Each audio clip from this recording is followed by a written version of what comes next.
For this explainer, we are stepping into the role of academic archivists. Our goal is to conduct a really deep, systematic analysis of a single, complex theological verse.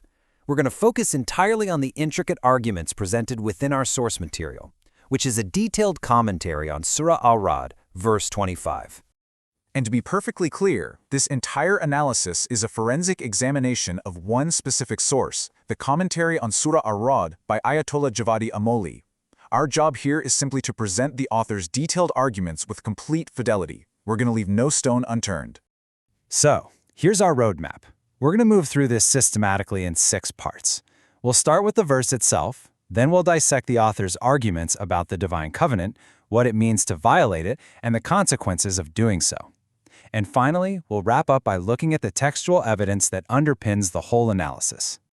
Okay, let's begin with the absolute foundation of this entire discussion, the Quranic verse that is the subject of our source's incredibly detailed commentary. The verse reads, "And those who break the covenant of Allah after its confirmation and sever that which Allah has ordered to be joined and cause corruption on earth, for them is the curse, and they will have the worst home." This right here, this is our central text. Every single point we're about to discuss is an attempt to unpack the layers of meaning held within these words, because the author's analysis really hinges on understanding each and every component in meticulous detail. So the way the source text structures its whole analysis is built around this framework. You can see it right here. It identifies 3 distinct negative actions that lead to 2 very specific, dire consequences. The actions are 1. Breaking the covenant, 2. Severing divinely ordered connections, and 3. Causing corruption. The consequences are the curse and the worst home. The author's commentary deconstructs each of these parts in sequence, presenting them as a kind of causal chain that we're about to explore. Now, this is where we get to the first major distinction the author makes, and it's absolutely fundamental to the entire argument. It's all about the very nature of the covenant of Allah. The source argues that this isn't just one single concept, but it actually has 2 very distinct dimensions. Okay, so the first type of covenant presented is what's called the Ad al-Fitra, or the innate covenant. The author describes this not as, a written contract or a set of laws, but as a creational or takwini bond. It's presented as something that's embedded in the very fabric of human nature, an inherent recognition of the divine that exists way before any prophet or scripture ever came along. And then you have the second type, the legislated covenant, or Ad al-Mutabi. Now, this is probably what we more commonly think of when we hear the word covenant. It's based on divine law, or tashreh, and it's brought to us by prophets. It's a covenant that's presented to our human reason and is accepted through a conscious act of faith and commitment. And this slide really illustrates that core distinction perfectly. On one hand, you have the innate covenant. It's creational, it's inherent in all of us, and it's confirmed by our very nature. To violate this, according to the source, is an act of kufr, which means disbelief or literally covering up that innate truth. On the other hand, you have the legislated covenant. This is based on law, accepted through reason, and confirmed by our actions and practice. To violate this is an act of fisk, which means transgression or disobedience to known divine commands. Honestly, this distinction is the absolute key to unlocking the verse's deeper meaning. So, now that we've established these 2 types of covenants, the analysis first turns to the deeper, more existential kind of violation, breaking the innate covenant. This is presented as nothing less than a rejection of one's own fundamental nature. But this raises a really fascinating philosophical question, one that the source text confronts head-on. If this bond is woven into our very creation, how is it even possible for a person to break it? It's not like a physical object you can just shatter, right? Well, the author's explanation here is very precise. The bond isn't actually destroyed or annihilated. Instead, it's consciously covered up, it's ignored, it's veiled. This act of covering is the literal meaning of the word kufr. It's a refusal to acknowledge the truth of God's lordship that's already imprinted on the soul.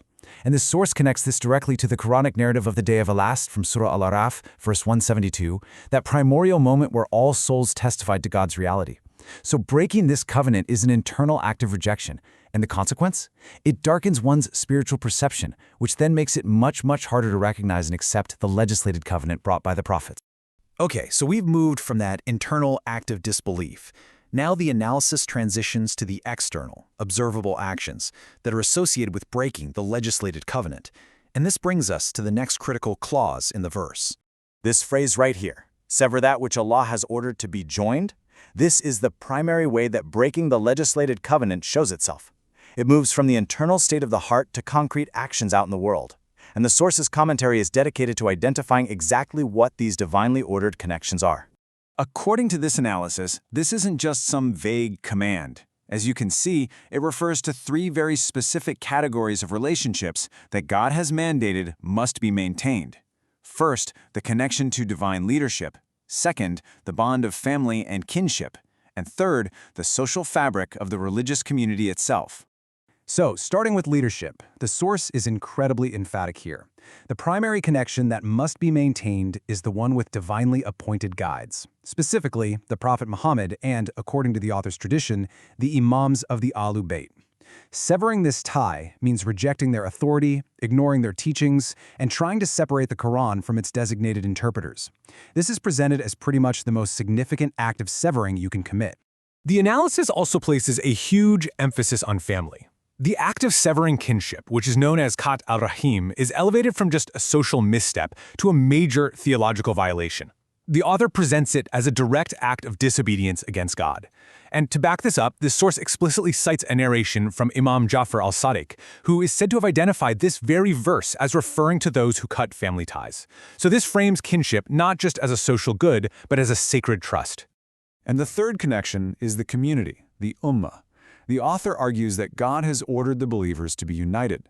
So any actions that cause division, strife, and disunity, things like abandoning communal responsibilities, such as congregational prayers, or actively sowing discord, are also a form of severing what must be joined.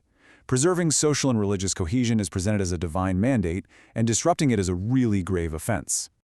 And this leads us directly to the third action mentioned in the verse. The analysis argues that this final action isn't just another item on a list, but it's the inevitable result of the first 2 violations. So here's the crucial point. This phrase, "and cause corruption on earth." The author's interpretation is that when a person first covers up their innate truth and then proceeds to sever all these divinely ordered connections in society, to leadership, to family, to the community, the natural, unavoidable outcome is corruption. It's the final step in a chain of spiritual and social decay. The source defines this corruption very broadly. It's not just about, environmental damage or physical war. It's a comprehensive decay. It's moral, social, and spiritual. The argument is that a society that has cut its ties with divine guidance, broken its family structures, and lost its communal unity will inevitably descend into chaos and falsehood. And this state of widespread corruption is the ultimate crime that then triggers the divine punishments described in the verse.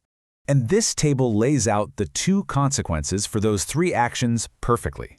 The source explains the curse, or alana, not just as a verbal condemnation, but as a state of being actively distanced and cut off from God's mercy and grace. That's the spiritual outcome. And the second consequence, the worst home, or su'adar, is identified without any ambiguity as the final abode in hell, the ultimate destination that is the direct and just result of their choices. So, to conclude this deep dive, we're going to fulfill our role as archivists. See, the author's entire analysis isn't just based on personal opinion. It's constructed on a dense network of cross-references from the Qur'an and other foundational texts. And now, we're going to present that evidence. This is absolutely crucial for understanding the scholarly method at play here. The arguments we've just walked through are supported at every single turn by other verses from the Qur'an. This intertextual approach is really fundamental to this style of commentary. And the evidentiary basis is extensive. The author draws upon other verses from within Surah Ar-Ra'd itself to build that immediate context. Then, the analysis expands, pulling from Surah Al-Baqarah, Surah Yasin, and, very notably, Surah Al-Araf, which has that key verse about the Day of Alas we talked about. You can also see multiple citations from Surah An-Nahl, which deals repeatedly with the theme of upholding covenants. This really demonstrates a method of letting the Qur'an interpret itself.